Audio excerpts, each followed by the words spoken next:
Once again, welcome ninth class. In the last video, we have discussed about the non-farming activities, farming activities, land area. So, as the population is growing over there also, so it's a need to grow more and more to fill the need of the population, the increasing population. But I have told you before, land fix है, land बढ़ नहीं सकती. सो दूसरा तरीका क्या है? अब आप लैंड को इंक्रीज नहीं कर सकते, रबर नहीं है, आप उसको इलास्ट कर लें. दूसरा तरीका है प्रोडक्शन बढ़ा लें. तो प्रोडक्शन बढ़ाने के लिए क्या करेंगे? प्रोडक्शन बढ़ाने के लिए आपको एक काम करना पड़ेगा, मॉडर्न टेक्निक्स यूज़ करने के लिए. मॉडर्न टेक्निक्स क्या होती है? मॉडर्न टेक्निक्स में हम बेसिकली उसको समझने के लिए सबसे पहले हमें ज़रूरत पड़ेगी कि हम एक वो पैटर्न समझें जिसके थ्रू हम लोग फार्मिंग एक्टिविटीज़ करते हैं. So farmer grow crops as per the 3 season.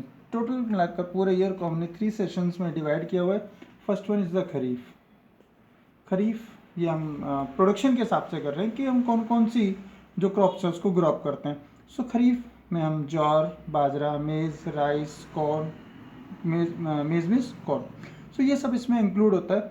और ये वो क्रॉप्स हैं जिनको हम अक्टूबर नवंबर में हार्वेस्ट करते हैं.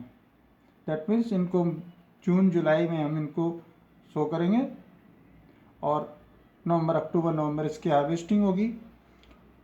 ज़ैद क्रॉपिंग, जो क्रीपर्स जितने भी होते हैं, जो बेल वाली फसलें होती हैं, वो इसी में होती हैं.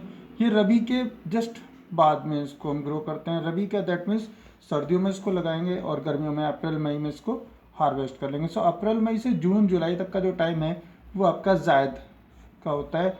इसमें आपके जितनी भी क्रीपर्स हैं, बेल वाली फसलें हैं, वो सारी इसमें इंक्लूड होती हैं और रेस्ट ऑफ टाइम यहाँ पर वीट होता है. सो एक अलग भी सेशन है कि कुछ जो फार्मर्स हैं वो शुगर केन भी ग्रो करते हैं. शुगर केन क्या है?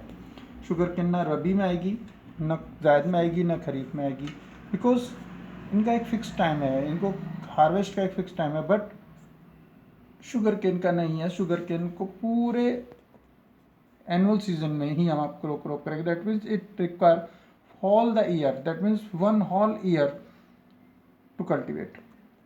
सो यहाँ पर इस पूरे सिस्टम से ये लोग यहाँ पर क्रॉपिंग कर रहे हैं. इसमें कुछ चीज़ें हैं क्योंकि ट्रेडिशनल वे में हम लोग पहले से हम अगर एग्रीकल्चर कर रहे थे तो उसमें तो वही रहेगा. ट्रेडिशनल में ना इरिगेशन की ज़्यादा ज़रूरत है, ना प्रोडक्शन ज़्यादा होगा, तो वो रिक्वायरमेंट उतनी रहेगी. लेकिन हमें क्या है, प्रोडक्शन बढ़ाना है.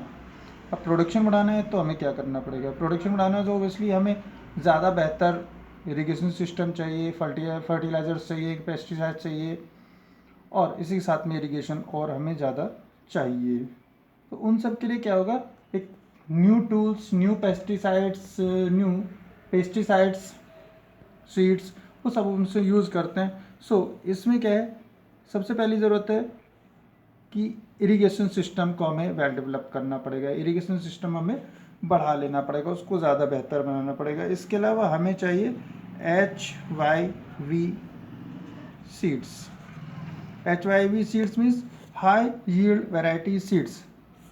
सो पहले जो प्रोडक्शन होता था वो कम होता था क्योंकि उसमें ज़्यादा बेहतर क्रॉपिंग नहीं होती थी. लेकिन अभी जब से HYV सीड्स यूज़ किया गया, सो इसमें बहुत अच्छी एक बूस्ट आ गया एग्रीकल्चर में.